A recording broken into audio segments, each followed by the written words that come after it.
Très bien, merci beaucoup. Mbote Nabino, Balandignon, Soya Bossolo na politique officielle comme programme et en même temps Bossolo Télévision, la première chaîne congolaise au cœur des investigations.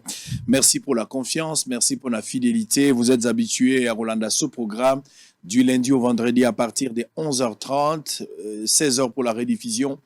20h encore une fois et puis 7h du matin. Vous suivez également ce programme en direct à travers YouTube, Facebook et puis Radio Relais au Union Sozo à travers la République, évidemment à Bunia, à travers la Radio Montblé, Radio Merveille, Congo Central, Madimba, Songololo, Kasumbalesa, Teke Fungurume, Lubumbashi, Lualaba, partout, Topesi Binombote, Bozala Kalemi, na Kisangani, na Mbandaka, na Idiofa, Mbote Nabino. Nous osons croire que nous allons passer des moments excellents dans 24 communes de la capitale, présidence de la République. D'ailleurs, le président est le premier téléspectateur de cette émission Bossolo la politique. Alors, on se retrouve aujourd'hui. C'est déjà le début du week-end. On aura 2 émissions d'affilée. Première émission est consacrée à un dossier qui essaye de compliquer un peu les choses. Mais aujourd'hui, il y a question à éclairer opinion par rapport à tout ce qui se passe dans IMCA. Oyebi IMCA lelo ezali esika oyo tokendaka biso mingi bakinois. Eza pona ba congolais mais biso mingi bakinois to utilisaka yango. Quand nous avons des activités, quand nous avons des conférences, tant que nous avons une organisation, nous avons des important, nous avons des IMCA. Mais à un certain moment, des ordres qui mingi na kati ya IMCA.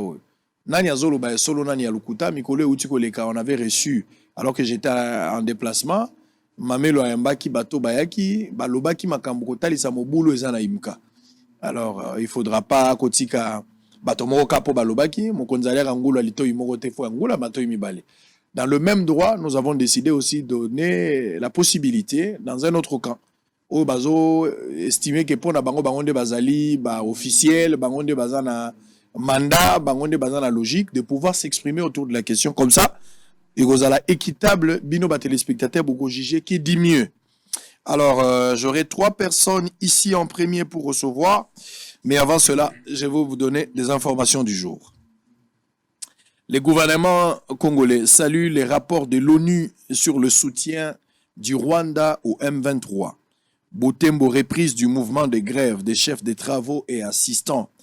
Ministre de l'Union sacrée Christian Mwando réitère sa loyauté à Moïse Katumbi Chapwe.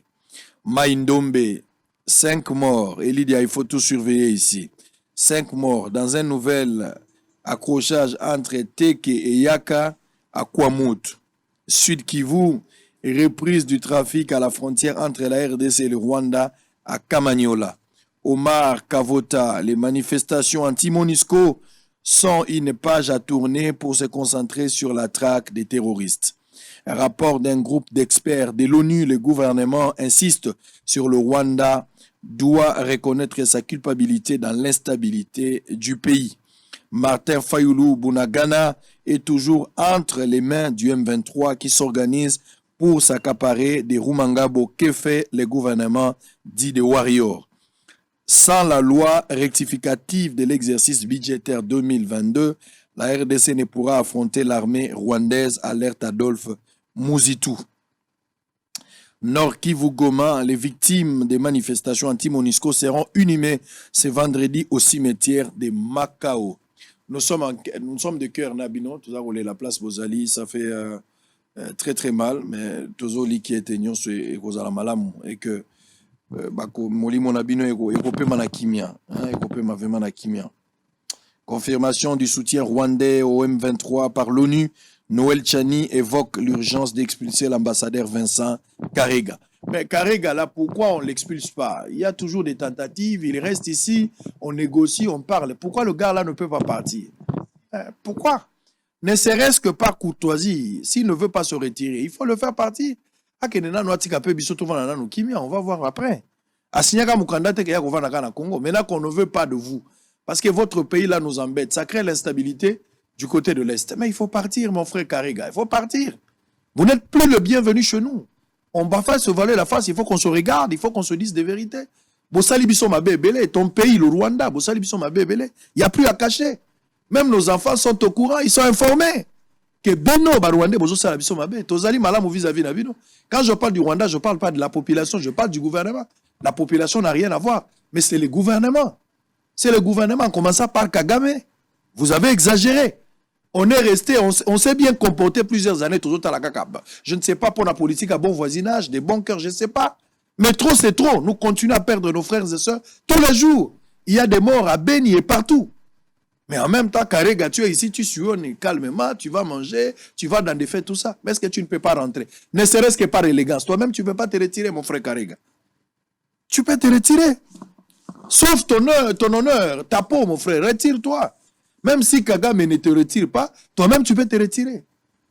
Dis-lui même que tu es malade. Rentre au Rwanda, là-bas, laissez-nous un peu calme. Vous savez, quand on te voit là à un certain moment, quand toi, tu ne parles avec tout ce que Kagame est en train de faire là, ça énerve aussi. Tu peux rentrer chez vous, mon frère.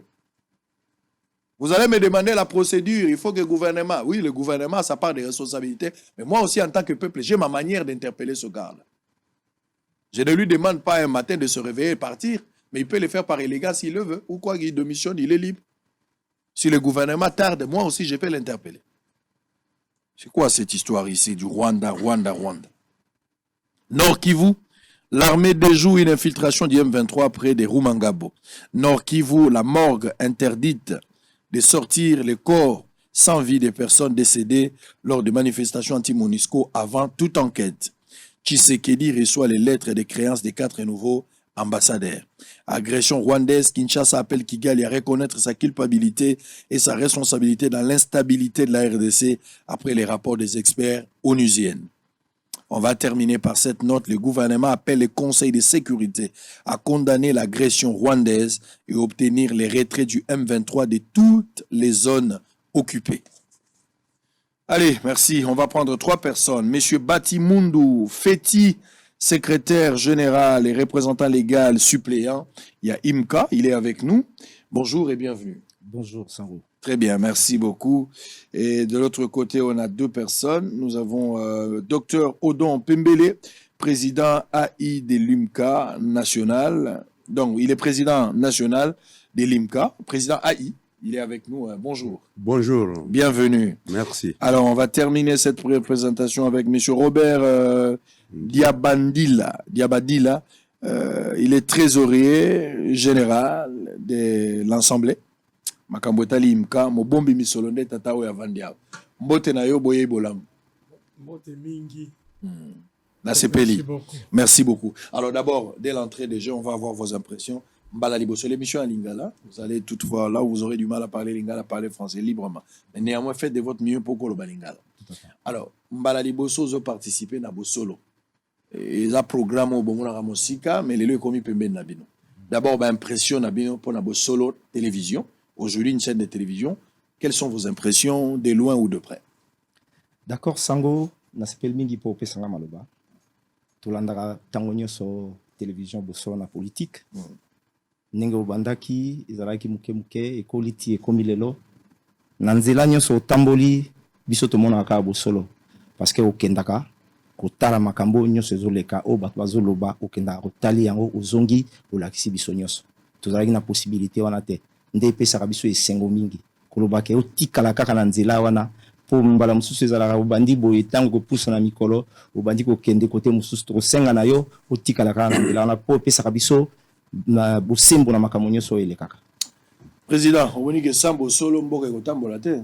Namoni bongo ya solo po nauti komona yo na émission moko na mbandaka ekamisaka ngai émission moko kitoko nakasi il faut olanda nzela wana okoba na nzela wana nde eko permettre na population ya koyeba bosolo ezali wapi po makambo mingi eko lekana se bato ya lokuta baleki to mais il faut mutu moko abima aloba tala eloko boye alakisi pe nde yo zali kosala bongo na remercier yo mingi. Très bien, likambo kozongisa bato na nzela olakisa bato lelenge makambo kosala yango ne devoir na biso. Alors bato beye bakamati TV lokola nzela o bakoki kopanza sango ya lokuta bako salela baza ko instrumentaliser, c'est pas intéressant. Ozoka bola likanisi wana ya koloba bosolo nde kotombola mboka. Merci beaucoup Papa Sango. Bosolo eleki mingi parce que même na banda ko ndenge tozalaka wana soki mwana moko azo kosaka na makambo nyonso akosala azo kosa ozo constater ye boko zana sur de confiance te boko confier les sources ba charge te boko zala kaka hésitant pour nous qu'on essayer charge Salaboy parce que il viendra mentir, il viendra dire des faussetés. Donc alors, ça c'est très bien. Alors on va parler de Limka. Il y a moins de raisons et même bino lelo. Naza très à l'est au Lobango na ba détail union sur poto aider population à comprendre les chefs de l'État et puis batonyo swazolanda biso. Na lina ibana no historique ya Imka et Utiwapi. Oui, allez-y. On a repéré ça et alors. Tout banana na historique. Avant tout quand on a ba problème ba organisation mais na yeba historique nango et Utiwapi banaka mbula nini likanisi ya kobandango banaka ndenge nini tina nango ezalaka penzani ntango basalaki yango. Si mande to koya kokota na molai makamyo so ndenge ezali. Donc on peut intervenir à un certain niveau na banana président comme ça s'il y a des choses à compléter au compléter. Oui président. Merci. Imika ezali association pour l'encadrement et les jeunes. Ils ont créé na Londres, kunande George William Mundele Moko, azwaka makanisi ya ko encadrer les jeunes. Alors, Ekobi est continué te suka na 1947 et komi awa na Congo. Na Congo ekomaka na 47 parce que ba soda oyo bakendaka na bitumba na Moyen-Orient na l'air ba réformer bango bazongi te ba intéressé bango ko kota na cadre ya Imika parce que eza association moko ezaki ko apporter ko salisa population mingi na ba jeunes surtout ba jeunes. Alors na 47 to créer Imika awa na Congo na 50 hier tu joues ba statut et puis tu continues tu comme na 60 quand même comme moi des ordres moko ezalaka le fait il y a mouvement ezaka na mboka ba mindele bazaka na biso ba kei siko ba noir ba remplacer ba bani ko reprendre mais malheureusement na l'air tu comme na époque il y a papa Cessé papa Mobutu a créé Jean-Père a décidé ba association nyoso d'encadrement ya ba jeune et quand on a cadre ya Jean-Père nde place mobulu ya liboso et bandaka pona biso bon to continuer to comme en 1916 ba ministre mususu ba lekaki basali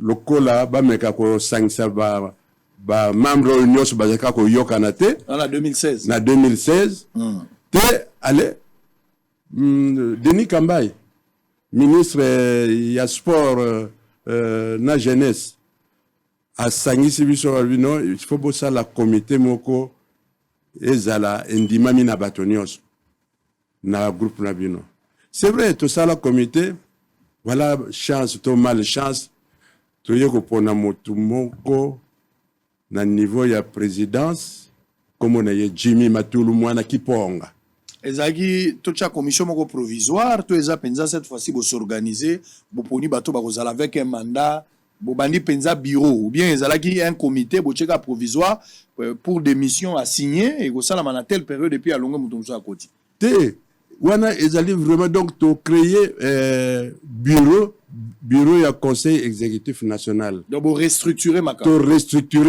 donc tout espoir que tous allez se relancer sur na l'activité et association. Voilà, bah nous biso nyonso tous allaka bah oui bazaki voter, bazaki 15 élus na assemblée wana. Mais na 15 wana bon président national ezalaka Jimmy Matulu, premier vice-président Ndengai, deuxième vice-président Mama Betty Mombo, trésorier général Yewana na ba membre mususu mais malheureusement na le but choix ya président de Ezaka Mabe ba membre mususu va poser problème ba membre mususu oui ba membre mususu totia Sango Sango conseiller écuménique Sango conseiller écuménique ba joyer pour encadrer biso du point de vue ya spiritualité Ce qui mbeba eza quelque part akobanga bateau non mais bon yokana parce que tous allez association chrétienne mais malheureusement bazwaka ou tozwaka mutumoko mutu esaka bien te asala nini au lieu asala makambo ya confession ya religion ya non ye atiki banani wana abwati nzoto na Congo central akoma na ye moteki biloko ya association akoma moteki biloko ya association aoteka ni bandaku aoteka ni aoteka bandaku omona ayokana na batu neti dernièrement ayokana na général moko atekeli général wana ndako concession pour général atonga général abani pe kotonga siko biso lobi na ye mais place wana okoki otonga te po ezali bien ya yimika article ya association Ezaro Loba, article moko, ça va venir. Ezaro Loba, les biens, le patrimoine de l'IMICA est inaliénable. Inaliénable veut dire que bokoki ko tekangote, bokoki ko kabangote, okoki pe ko yibangote pona yomoko. Voilà, il faut esa la kaka pona association. Mais non, yé akeko yokanana général moko o naloba parce que nani wana si allez-y oui nakendaka ko nakendaka na matadi tokutani na général wana na lobby na ye il faut pas prendre les biens de l'IMICA parce que attendez-les to ko récupérer yango ko sala eloko moko te tika makambo ya ko tonga place wana non ye a lobby non cette parcelle a été vendue par les avocats de l'IMICA donc avocat wana na conseiller écuménique, na avocat, na président Jimmy, bazaki na complicité moko pour ça yako teka biloko nyoso ya imika to lan suka wapi. Ce qui va continuer ki na vitesse wana to lan suka tozali susu na eloko moko te bateki bandako, ce qui va sisi bandako ba bando teka peut-être na bato. Voilà des problèmes alors secrétaire, on va revenir d'abord et pas président. Parlons de la crise. Tout le belana nos crises. Ça dit na comprendre wa crise et Kobota une période. Tout au début, il n'y avait pas de problème. Peut-être le président n'a pas bien dit.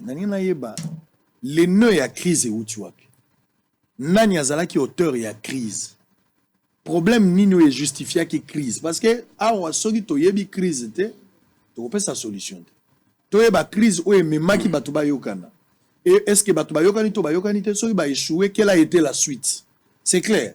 Parlons d'abord de la crise, de la manière que le président lui met avec des langages un peu plus clairs encore, où il faut expliciter, tu vas comprendre qui était à la base de la crise, c'était quoi le problème, jusqu'à ce que, comme en 2016, pour décider cette fois-là de créer maintenant comité au Botier. Malheureusement, vous avez regretté que Bato Botiaki, selon Bino, vous avez farisé. Papa Sango, pour la motuno tuni, ce qui crise wana ezalaki te ya solo tunga to comme na plateau te. Ce qui commis le na plateau, c'est parce que crise ezalaki ebele. Crise ya imka ebandi na crise ya leadership. Kobanda esika président utiti aiko koma tozalaki ko vivre kaka na période ya crise oyo ya kobima lobi ngai nde bamindele batikelaki ngai leadership. Oyo lobi ngai nde naza le vrai président. Oyo alors situation on a créé qui crise du jour au lendemain. Et poussani ti tango yoki président lobby ke ministre ya sport et loisirs et jeunesse Denis Kambaya yaki ezalaki et comment qui ti na niveau ya sommet à l'état ndeba pesaki maloba pa ya ministre des tutelles aya ye bandenge nya ko bongisa ndeko ya na ye aye ko sala ke assemblée ya 2016 et salama wanezaki assemblée extraordinaire et élective ya liboso oyo salama ki démocratiquement pour ba pona équipe ya sika oyo ko vanda ba yiko pona ba membre nyoso oyo yoki président Tangiwana. Alors tango donc crise vous avez na crise de leadership leadership leadership est très faible. Donc je peux donner une précision. Si allez-y.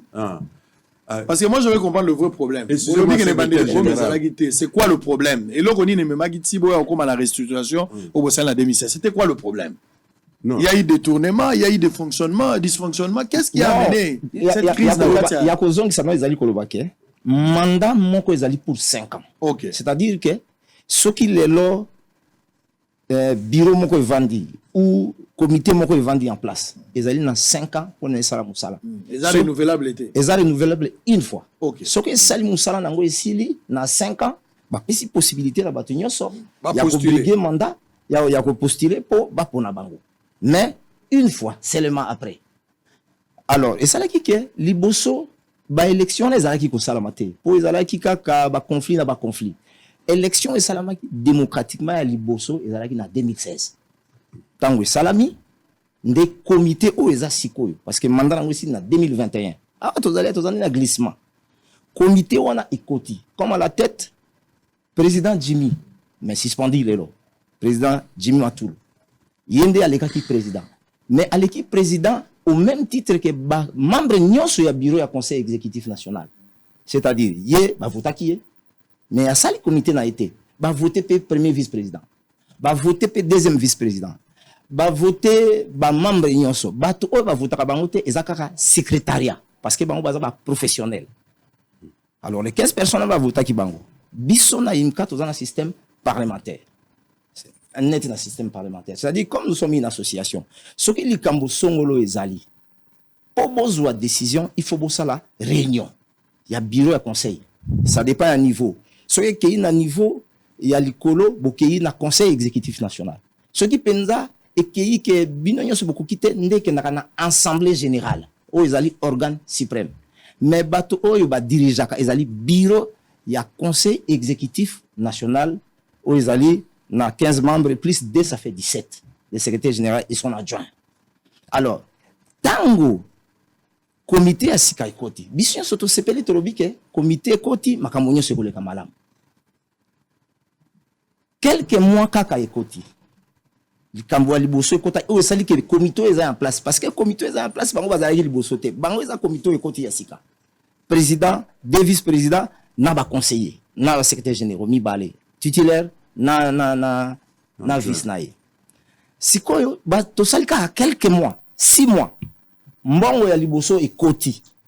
Mbongo wana ekotaki ezalaki contrat moko imka salaki. Comité oyo ekutaki contrat wana. Ezali courir. Mais tant ekoti président oyo akoti asali na mayele mabe mbongo oyo ba pesaki parce que contrat ngo ezalaki ni na betali solo contrat ngo ezalaki ni.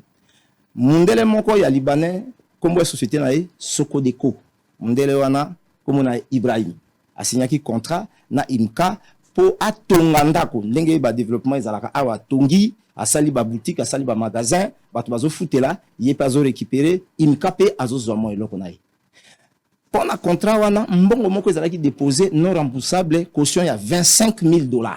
Voilà makambo ebandi na comité ebandi na place wana. Tant au 25,000 ekoti, moni, moto alobi liboso ke ngai naza président, ngai nde bocha mbongo wana na compte na ngai, ngande na kozwa ngo na yana. Bon, discussion pas de bandimi, zwa mbongo yana ngo. Azu mbongo aye nango lieke mbongo ekoma mobimba.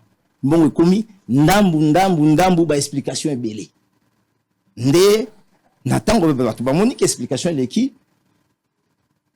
ba membre mususu ya conseil exécutif national balobi non, il faut total.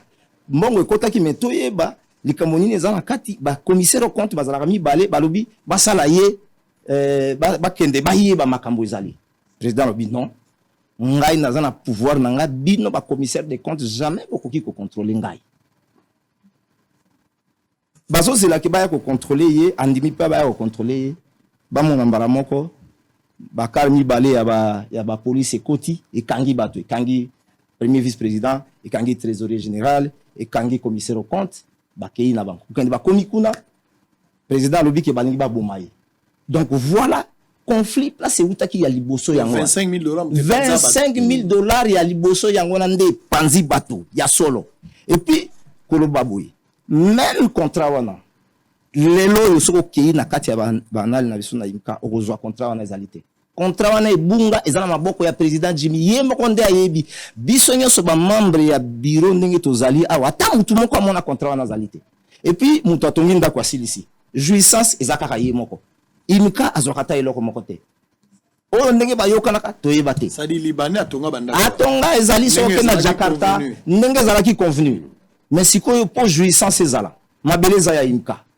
contrat wana signé liboso 25 ans abaksi sous 25 ans sous 50 ans contrat ni yo ko signer 50 ans na 50 ans siko biso ko kuta biso donc signe contrat où est actuellement ils a contrat 50 ans 50 ans après si 25 millions les après ça liboso non caution non remboursable alingi ayi alobi a gagné moi confiance 25 000 ekoti yango na nde conflit ya liboso bandi na comité o bandi wana le président kabul na binote te ezali ya ko kabola te ezalaki misala salama misala imkeza mbongo ekoti na association encadrement à jeunesse il faut que ça la activité à jeunesse que ça la formation à jeunesse que ça parce que IMCA c'est une association qui est vouée pour l'encadrement de la jeunesse musala ngo yango wana que ça la bango ba formation batanga ba classe T ba personne vulnérable nyos autre ko sa définition personne vulnérable na ko sa tamoko une jeune fille ou ya boti aza jeune mère aza na moyen te ya ko bokola mwana aza personne vulnérable IMCA ko venir en aide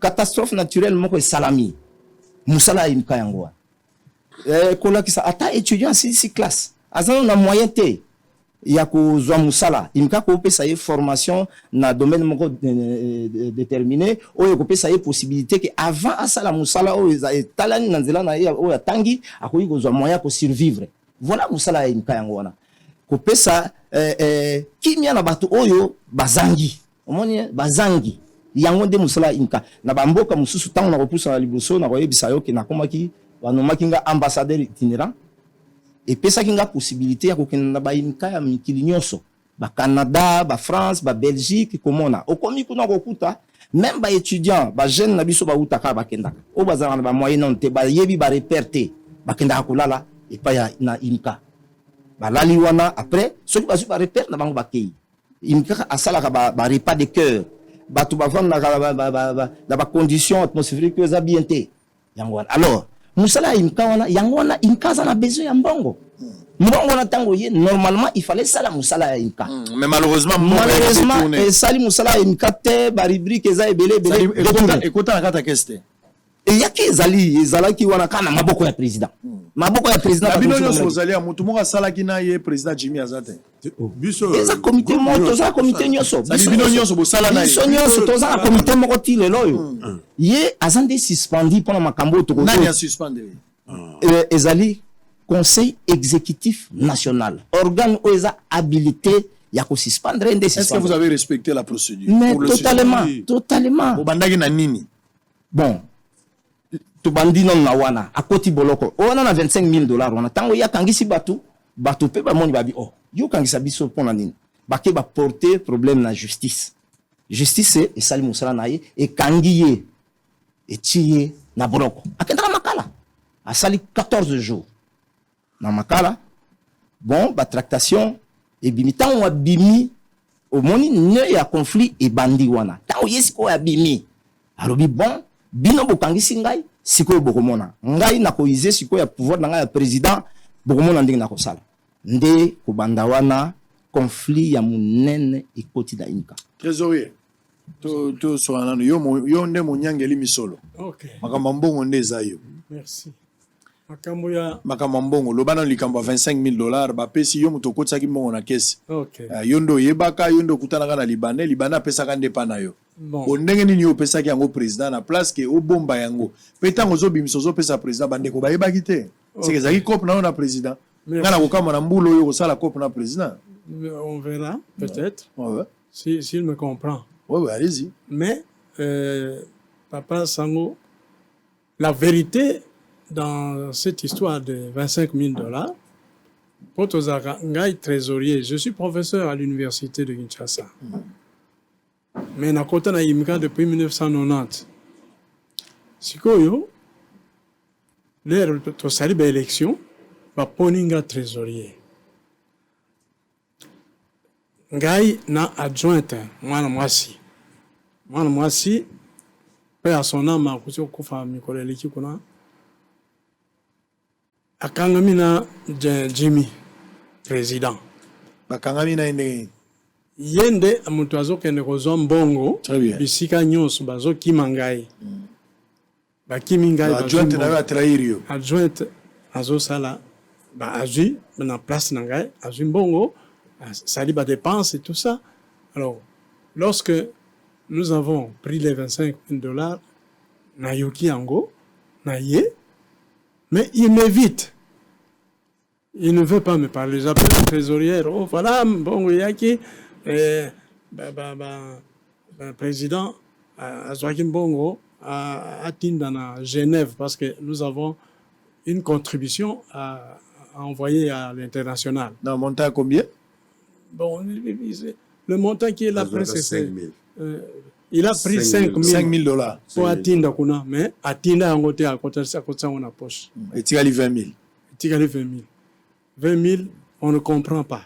Nous avons sollicité le commissaire au compte. Le commissaire au compte a atteindre Mukanda à ça contrôle ya mbongo wana. A boudé ango. Mukolozo yoganaki atteindre la convocation pour cette réunion là, commissaire au compte. Tokei poto solo là. Azotin, tu vendais biso misato ngai na vice-président na commissaire au compte. Baye okanga biso. A policier baye o boya bolanda biso. Qu'est-ce qu'il y a? Bokota na moto. Tokei ti na victoire. Na pire. Na pire. Qu'est-ce qu'il y a? Moto azo verbaliser nga atalinga lui. Oh. Mais yo saki professeur nanga hein. Moi, je dis, oui, mais je suis un homme public, c'est normal. Bon. Mais quel est le problème fondamental pour lequel on vous a arrêté? Atali, président, Oya, Kangisi Biso, Azo Yate. Qu'est-ce qui se passe? À vérifier. Oh, Alobi, Bolingi Bomaye Biromi Sato. Mais c'est ça. Et où est-ce qu'il est, lui, pour que nous fassions une confrontation? Non, il n'est pas là. Alors, à Salinga et verbalisation, après, à en tout cas, professeur, je ne vois rien qui peut vous incriminer ici. Parce que l'homme qui vous accuse ne vient pas faire la contradiction, la confrontation et donc je ne vois vraiment pas, je n'ai pas besoin de vous arrêter ici. Vous êtes une grande personnalité. Au Bokoli Bisso, au PC Bisso, à Cour. Donc, vous n'avez jamais fait de bêtises. Vous êtes un homme pur, normal, bien. Alors, Bisso me allait là, vice-président, au Bimi, la trésorière, la commission, Bimi Bisso.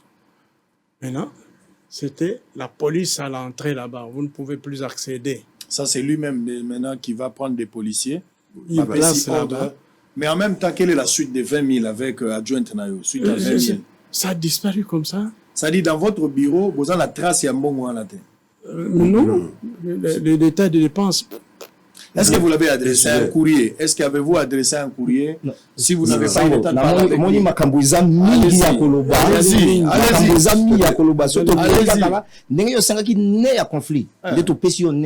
Allez-y.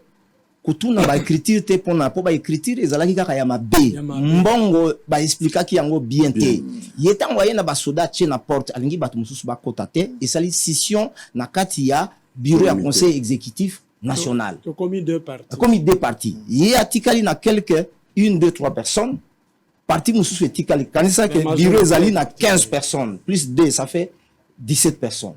Il y a 1 2 3 personnes au etikali parti majoritaire nenge constitution na biso ezali il y a une cas ezali que pour besoin décision il faut bosser la réunion à bureau du conseil exécutif national à la majorité exactement que il y a un président non il y a un représentant légal suppléant ou ezali secrétaire général bangonde bazali na droit ya ko contacter libanda mais à l'interne batu nyonso bazali mutu na voix moko voix ya président ikoki oleka kaka au cas où ils a parité ezali nde balobi te voix ya président iko compte double mais à part ça azana voix na il est élu comme tous les autres membres du bureau qui sont élus voilà donc yé azui siko alobi ke bon ngai naza sikoyo naza na pouvoir na nyonso ya kobinga na bino nyonso atie basoda na porte yo monike mutu soda za na porte na munduki yo ko sala eloko nini siko scission esali esalami après 6 mois kaka 6 mois bakoti na 2016 na juin tokomi na décembre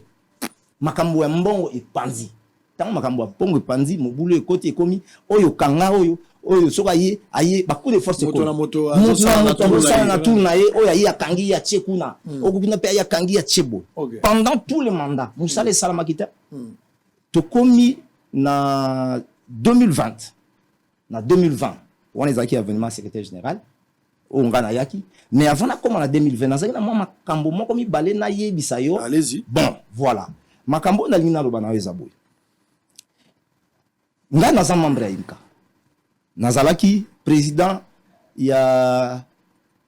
provincial ya boxe na fédération ya boxe naza na bureau na ngai nazalaki kolue na kati ya imka comme membre bato nyonso mpe bamembre mosusu bazali baluaka babureau na imka bazali ngai nazalaki kolue bureau na imka namoni entourage ya président eye koaborde ngai na 2018 aborde ngai parce que toza na opération moko tobengi yango récupération du patrimoine oyo yoki ezobota makambo nyonso tango patrimoine nyonso ya imka tango baarrêté ebimi na baministère du tutelle ministère ya urbanisme na ministère ya affaires foncières baarrêté ebimi mpo bazongisa biloko ya imka tango balobi arrêté wana ebimi elobaki ke biloko ya imka nyonso ezonga l'état asala nyonso mpo bapesa bacertificat d'enregistrement na biloko nyonso ya imka ezonga mais ekomaki na temps wana l'état alobi te titre foncier balobi te avant topesa bino badocument il faut bofuta badroit mpo so oza na lupango olingi ozwa mokanda kosala il faut futa droit na badroit wana mbongo ezalaki te na badémarche ezalaki ebele namoni entourage ya président eye kocontacte ngai en tant que membre te mais en tant que société na ngai komona yango Africana Express omoni association ndenge ezali wana biso nyonso tokendaka kuna na kati oza obligé ya kozala na mosala na vi na yo libanda mpo kuna ezali une association tokokovanda na te kolia komela mikolo nyonso biso nyonso toza na bavi na biso ndenge omoni trésorier aza professeur papa il est docteur comme tous les autres membres mutu na mutu aza na activité na ye ngai activité na ngai moi je suis un commerçant assermenté avec tous mes documents société na ngai komona yango Africana Express eza na badomaine ebele aye bacontacte ngai balobi na ngai tala toza na opération récupération ya patrimoine mais association aza na mbongo te yango wana toye vers yo possibilité ezali ozala financier ofinancie biso opération wana contre temps tokosilisa soki ya solo olongi tokopesa yo en contrepartie des biens meubles et immeubles tozwi mokanda tosigné document tosigné convention de partenariat collaborateur ya président la collaborateur ya président bango nde bayekoyebisa ngai bamemi ngai epai ya président tovandi discussion tovandi na président tose mettre d'accord kosala yango na papier notarié président yeyo asigné awa Jimmy Matulu ngai bati mundu fieti ngai pour les comptes ya société nanga Africana Express yango ezali awa donc esali neti des institutions esali convention oyo basengi ngai dans une coopération gagnant-gagnant okomona awa ngai na bimisi mbongo ekokaki kozala ngai ekokaki kozala mutu nyonso mais ngai tango natali naza na kati ya association namondi ka association ezokufa na ngai nde nazalaki na motema malamu ya liboso ya koloba bon nazwi misolo na ngai na tie selon makambo oyo toyokani na convention kotiaki combien mbongo ebele ekomi ba 400 000 500 000 dollars très bien mais ezalaki te otie nyonso mbala moko tozokende nango mbala ndambu parce que opération wana ezalaki mikolo ebele ba voyage mbala ebele na matadi ba image ezali ba makambo nyonso ezali tango tosilisi to récupérer pe ba patrimoine to récupérer esali to futi ba mbongo na kokopesa yo numéro ya conservateur ya matadi comme on dit monsieur Bonan obenga esiko royoka ayebi que les financiers de cette opération là l'unique financier c'était moi ngai comme personne te ngai comme société Africana Express parce que biso za association et puis association za besoin bongo okomona lelo ba Caritas ba association so ko tali na kati kuna bato baza na kati kuna eza bato baza na mwa misolo o bazo tia po association bika parce que association en soi eza na ba revenu te eza na ba ressources te ba ressources il faut vous te pas ya bato oyo baza ba sala partie ndengai na chimbon et si to récupérer tant ba patrimoine ezoya nyonso na maboko ya Jimmy wana bandeko mususu baza libanda wana to kaboni tala na lobino presque 3 ans to sali 6 mois kaka conflit ekotiti ndenge ba yeke contacter ngai wana na 2018 to bandi ko sala malembe ti to pusani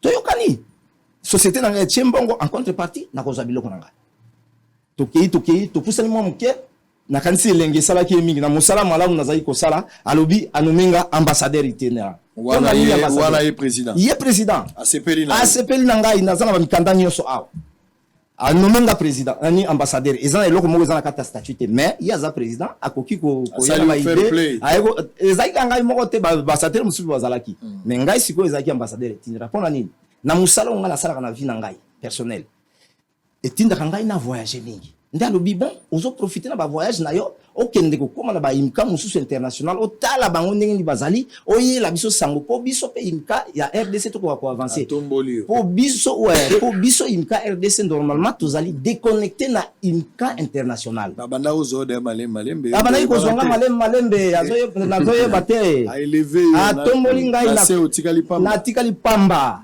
sikoyo ntango nakomi kuna nasali mpe mosala na ngai ya ambassadeur itinéraire nakenda bamboka ebele nazonga naza na baordre d'émission nyonso signé par Jimmy akomisa yo ambassadeur na vie Jimmy Jimmy akomisi nga ambassadeur itinéraire ye amatisi ngai nzoka na mayele mabe nasilisi mosala etamboli bato nyonso ya association bazali bamonaki ndenge nazosala mosala alors ekomi na ngonga moko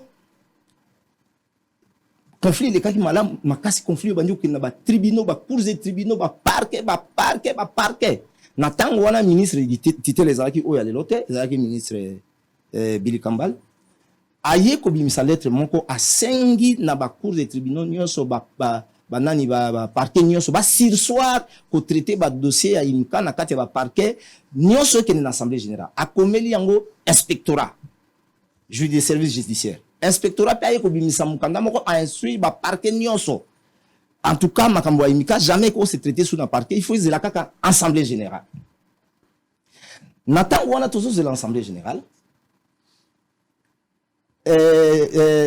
mukanda ya ministre esengaki ke réconciliation et salama donc partout bazalaki libanda na ba oyo bakutana basangana Jimmy azalaki ata na possibilité te ya kokende kokutana na bato mosusu parce que asalaki bango mabe mingi ngai ngai nde ambassadeur voilà mosala na ngai ndenge ezalaki ngai nde nakei kocontacte vice-président trésorier baconseiller tout nakei kosola na bango bandimi kozonga mais moni eza conflit bato nyonso bakozonga nzela moko te groupe ya liboso ezongi groupe ya liboso ezongaki bato bazongaki te natanga bato bazongaki te bato bazongaki conseiller papi conseiller migrant conseiller Gabi conseiller à développement bango bandimi ambassadeur te bandimaki na bango me bazalaki no na mwa l'équipe tozala na premier vice-président tozala na deuxième vice-présidente maman Betty Mombo tozala na trésorier général et trésorier na bia ko zonga te alors tozala na conseiller juridique Nestor bato mis 80 ndi bazongaki bandimaki balobi bakozonga mais bazotala nanu parce que c'est tout à fait logique bazokwa na sincérité à président po makambo lekaki ebele siko na temps wana tango ba oya liboso bazongi bapesi ye siko pouvoir tango bapesi ye pouvoir wana nde aye komona ke siko toza wana tozaki na secrétaire général te wana étape moko elekaki wana tokomi na 2020 na 2020 na janvier regretter notre papa Bagé Azaki secrétaire général passé à Koufaki. Place etikalaki vacant. On a posté secrétaire général. Mais na début, quand il y a début wana makamwana avant batuba kabwana nanu avant batuba kabwana. Ye Jimmy Matulu a suspendaki secrétaire général adjoint. Eza Jimmy te. Conseil exécutif national mukanda ngo yango. Document yango. Conseil exécutif national réuni pour la makambo au secrétaire général adjoint à Salaki va suspendre ye. Donc tolingi tolobake na tanyos o to umeli secrétaire général adjoint à Salaki te. Tant au secrétaire général titulaire papa na biso nzambe bengi ye poste comme qui vacant baye sikoyo parce que dans l'assemblée en 2016 ezaki na résolution moko lobaki ke na au moment opportun bureau ya conseil exécutif national parce que secrétaire général ba nomaka yete ba désigner kaye alors pour pas désigner ils ont la procédure mobimbe salamaka donc c'est le conseil exécutif national Alors, conseil exécutif national, ils ont constitué le bureau conseil exécutif national, ils ont Kinshasa, n'a pas président provincial. Mais pour la difficulté, la banque koya awa na Kinshasa, ba pesa ki ndingisa ba pesi maloba na bureau ya conseil qui ba organisé pour ba na temps au moment opportun ba désigner secrétaire général. Ndé processus na salama qui offre les qui lancé ngai na iko kota. Secrétaire général titulaire parce que mutu azala ki te tisiko na zana adjoint parce que adjoint oyo azala ki na suspension. On a commis une double fonction. Voilà la commune a double fonction. Officiellement comme secrétaire général. Secrétaire général. Bombelio petit titre non ambassadeur itinéraire. Na koki même ko lakisayo, na koki ko lakisayo awa motivation et sala ki que secrétaire général sala. Na lettre de désignation nga ba commis parce que le secrétaire général est décédé, le secrétaire général adjoint en suspension est désigné secrétaire général national et représentant légal suppléant Mundu Fetibati ezaliao. Donc procédure mobimba salamaki parce que eza décision à mutu côté. Na koti kokota na koti wana ngana za financier. Vina nga mobimba na tanga na yese na za master en comptabilité au Adam. Musala nga yango wana. Na za commerçant. Donc musala nga yango wana. Tanga na koti na tali ndenge inkezalaki na bengi président na bi président. Awa musala ezate. Avant musala salama il faut réforme. Réforme à liboso bandaki réforme environnementale. Tozana salité auto kuta kuna sala 30 ans na imka. Sango kota kite avant na kota avant yo kendelelo. Soko kendaki na tawana linga kolela. Siko mbongo meza. Wapi? Na imka? Mbongo. Mbongo neza. Mobima mama. Na imka wana ngana kota ka yango tango. Muninga na ngantingi pululu abande ko futela mwa biro moko ya mukena. Yeah, tile lo futela kaka. E bongwana? Na biso kota ya le lokota. Zela nanu. Biso za na mwa ba image ya na nazozongela. Ah, merci. Za na mwa ba image. 25 000 pandi batu ambassadeur etinela ebomi moto. Bonyo swane za ba titre. OK. Moto soka zali préparer ayiba yo akoya azala maele. Ayibi ndenge na kozako kotombola yo pe otikali vide. Au fur et à mesure ozomata robe non na se bazota lelo konine za na kati. C'est normal. Alors on va prendre l'état de l'IMCA avant et après. Ndenge yemoko batimundo alobi et puis les désordres à l'IMCA provoqués par les cas Jimmy parce que tu regardes de quoi il s'agit. Nous sommes arrivés pratiquement à la fin mais d'abord on va suivre et puis Tozonga pour parler un peu. À tout à l'heure. Abandonné à son triste sort et considéré comme Esika Bibembe ou espace funéraire, oubliant sa mission principale qui est l'encadrement de la jeunesse, voici aujourd'hui le Conseil exécutif national a eu la conviction de mettre en place un nouveau secrétaire général gestionnaire au quotidien. 13 octobre 2020, le nouveau secrétaire général et représentant légal suppléant a été installé en présence de tous les membres du Conseil exécutif national, le personnel administratif et le membre effectif. Dès son arrivée, il a commencé à réhabiliter cet espace longtemps délaissé et devenu un lieu de querelles, disputes et autres.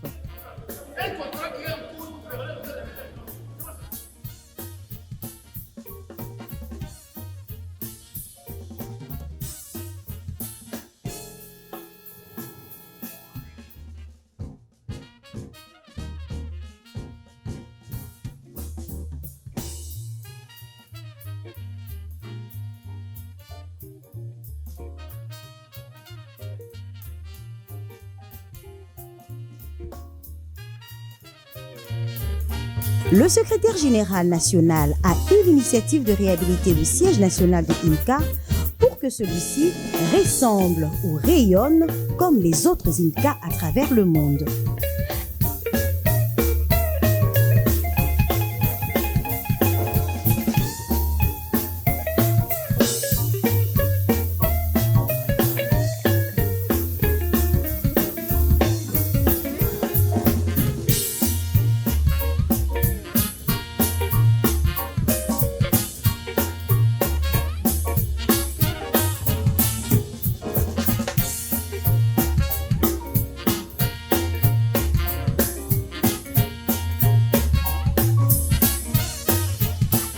Il y a de l'espoir et à travers l'intelligence des autorités nouvellement nommées et établies, IMCA Yuka RDC ira de l'avant.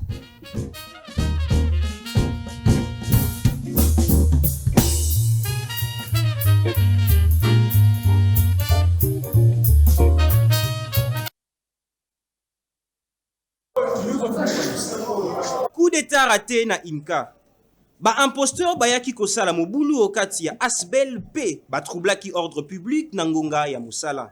Moto oyo azoko se prétendre secrétaire général na kombo ya Mei Manzemba azalaka secrétaire adjoint suspendu il y a de cela 4 ans passés et pas il y a totalité ya ba membre ya bureau ya conseil exécutif national ya Imka.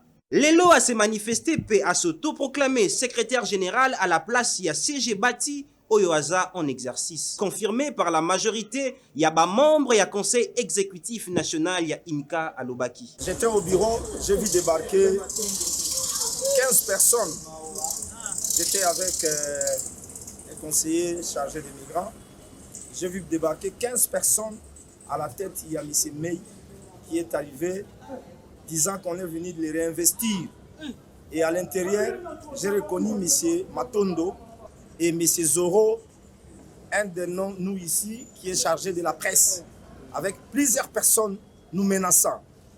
Alors, nous sommes descendus, quand nous avons appelé, au secours, ils sont partis. Nous ne savons pas qu'est-ce qu'ils vont dire.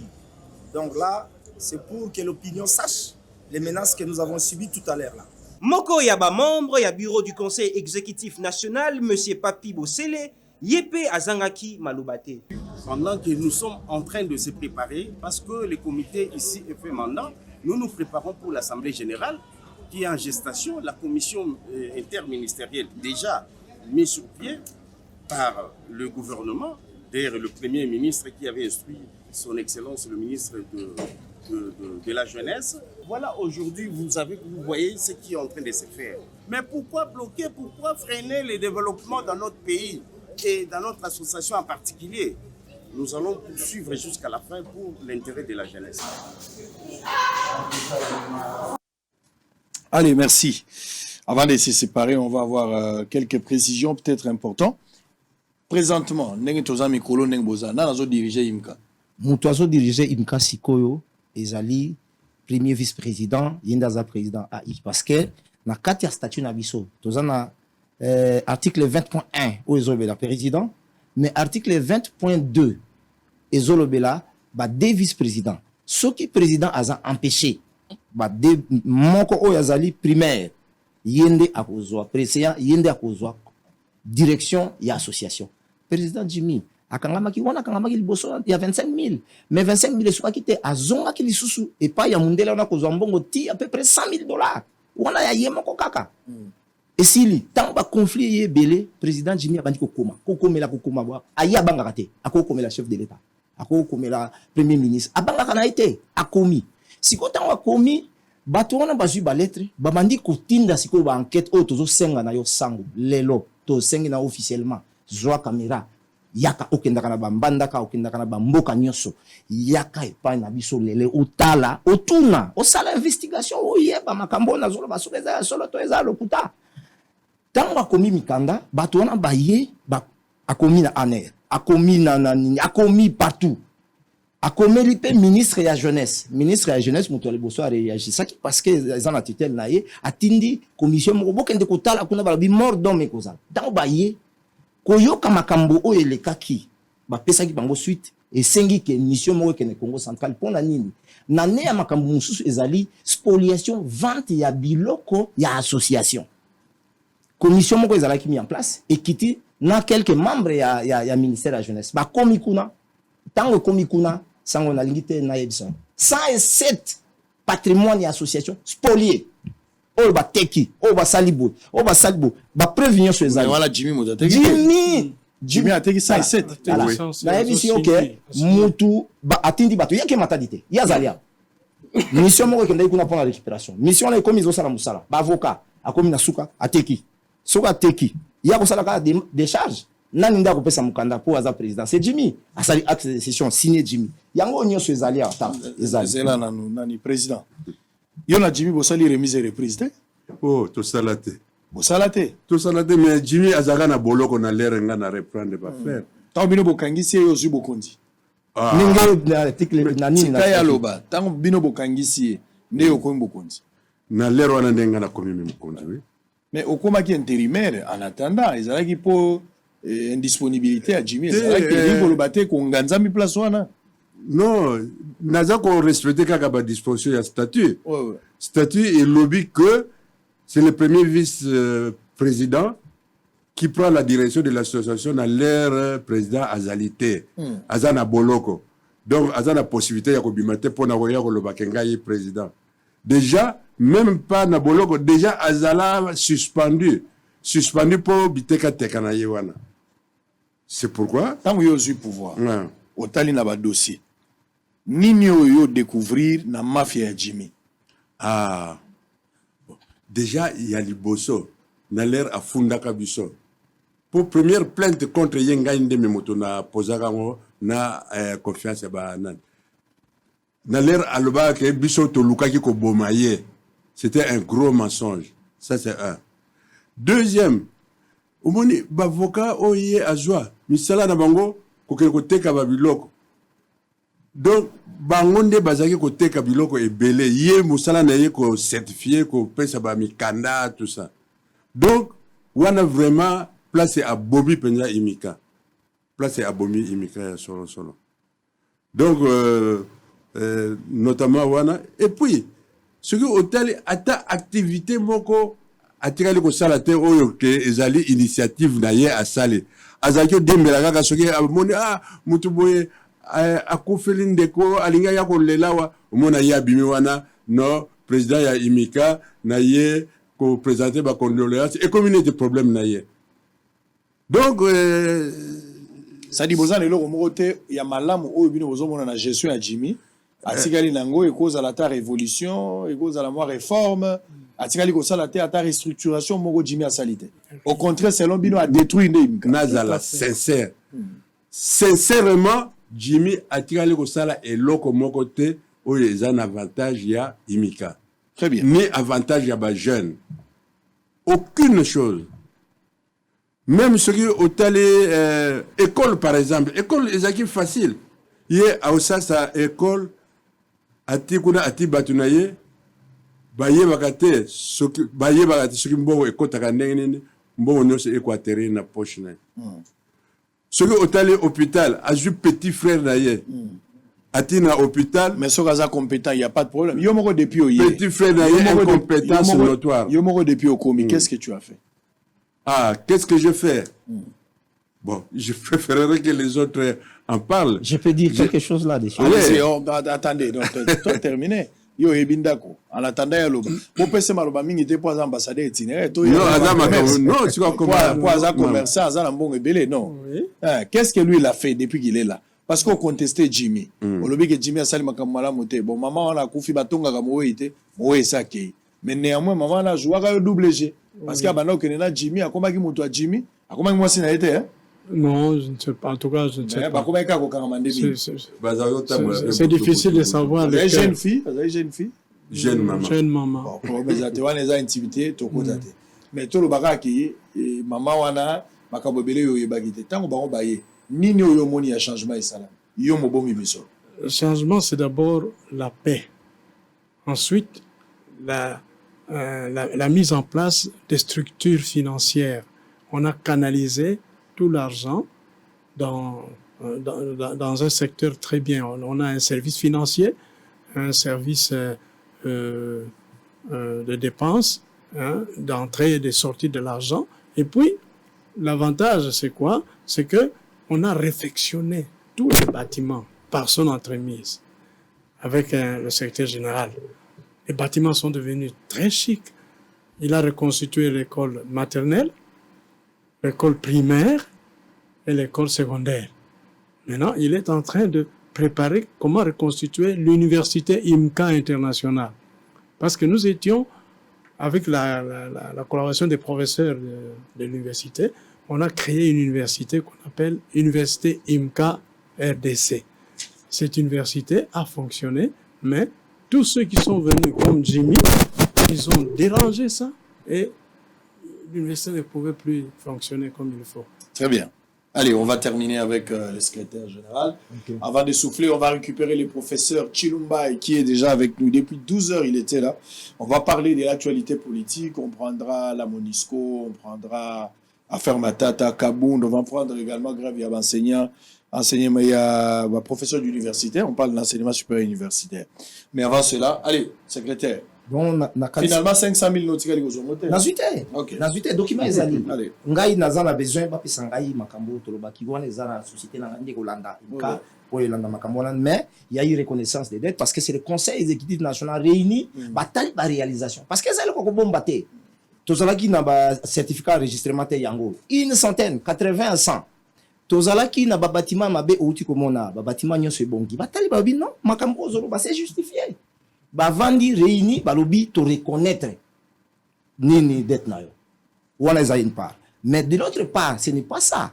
Objectif a ezali convocation et assemblée générale o tozali mandat c'est silaki toloke na glissement. C'est vrai que ba disposition mo ezana triste pour na yango, mais date tant mo boule kota ki wana o ya kota ngai premier ministre alobi bo si soir ayebisi ministre à jeunesse ayebisa biso to sur soir alobi au moment opportun ce qui commission moko ezali mis en place commission interinstitutionnelle et mettre en place et sangisi bato e yoki makambo nyonso ba pesi rapport et pas ya mokonzi pas ya premier ministre et plaire na ya lobake sikoyo ndenge makambo nyonso evandi ministre ya jeunesse yebisa imka parce que imka kaka ndé fois convoqué réunion na assemblée générale yebisa imka sikoyo toza prêt. N'est-ce pas que la situation c'est calme, va convoquer. Président Jimmy étant suspendu, parce que la suspension, il était prévu qu'il y ait une assemblée générale. Il y a rendre compte. Ce qui est qui est ndengwana. Il y a des kabilo konyoso. Ndé ba mesures provisoires ils allaient qui pris. Ba prise balobi que Jimmy vanda non nandako. Yo zela assemblée générale, oya ko pesa ba élément de défense na yo potoye ba so ya solo teka kite mais ba élément nyoso ezali. Tozo zela. Il y a lobby jamais. Il y a Jimmy Yende, il faut à ça la convocation assemblée. Les Cambo tous en ont soit aux kami kanda ikei. Convocation assemblée. Jimmy a l'ingité. Jimmy a lobby que Yende il faut convoquer alors que l'association a lobby qui a suspendu. Nani il faut convoquer. Nous azali intérimaire il faut convoquer. Mais il y a lobby non ba texte lobby boité. Atangi carpe ba texte. Ba texte yango pe yango ezali to ko tanga yango kaka pe ko yoka. Que en absence ya président. Absence na yeza avéré. Deuxième tour, tango toke to moni qui attaque biloko ebele, conseil exécutif national est décidé va suspendre et puis va poursuivre la justice. Décision ebimi, réunion salami, allez, ba kei na 4e rue, va porter plainte contre lui, conseil exécutif national, va se saisir na ye, ba talike, il était avéré que ba fenyonso ezala qui retenu contre lui, c'était bien akena makala.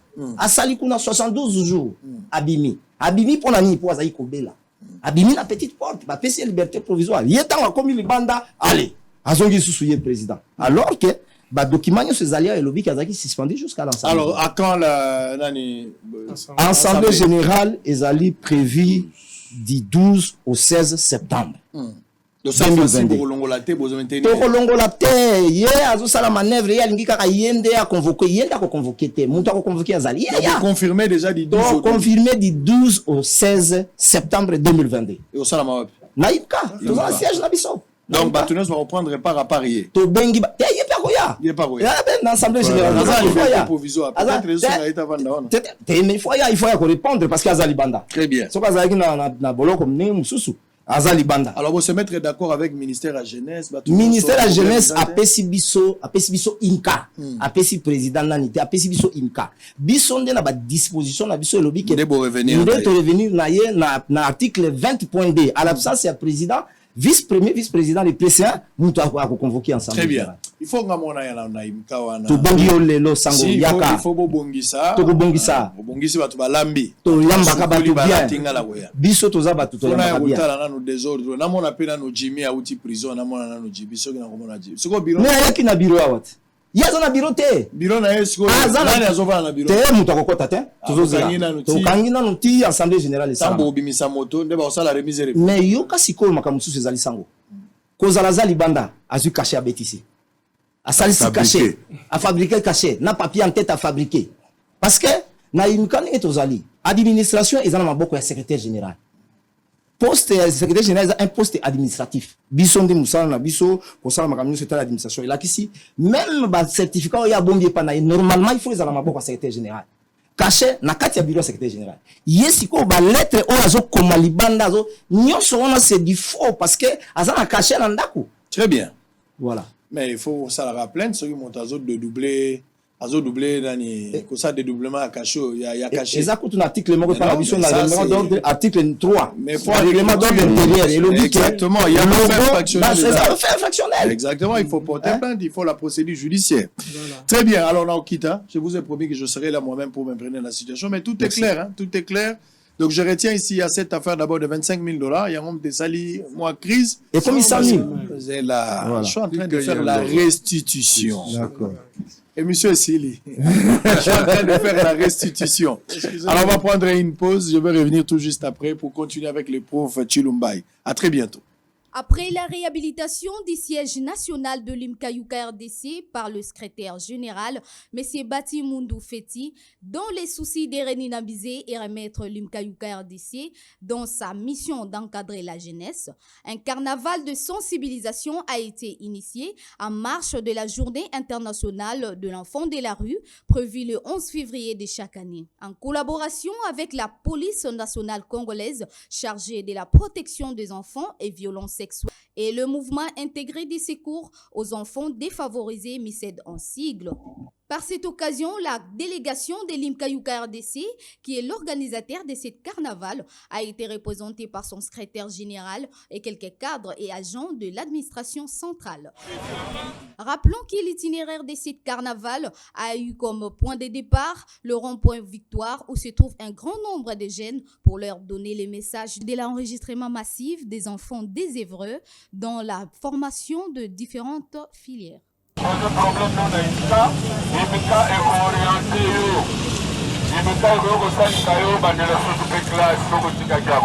La délégation s'est dirigée ensuite au rond-point Lemba, toujours dans le cadre de la sensibilisation.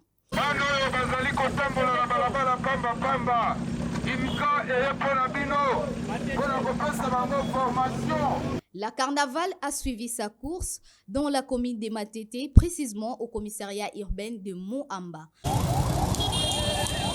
Pour chiter au rond-point Willery, l'IMCAYUCA RDC a lancé un message dans le cadre de sa mission poursuivie, celui de donner un encadrement digne au profit de ces jeunes désœuvrés pour les rendre utiles dans la société. Imika ezali na bosenga ya bana nyonso tu oyo babungi nzela baya epai na biso na imika poto meka ko recadrer bango ko pesa ba formation. Sous les hauts patronage du nouveau secrétaire général de l'IMCAYUCA RDC, M.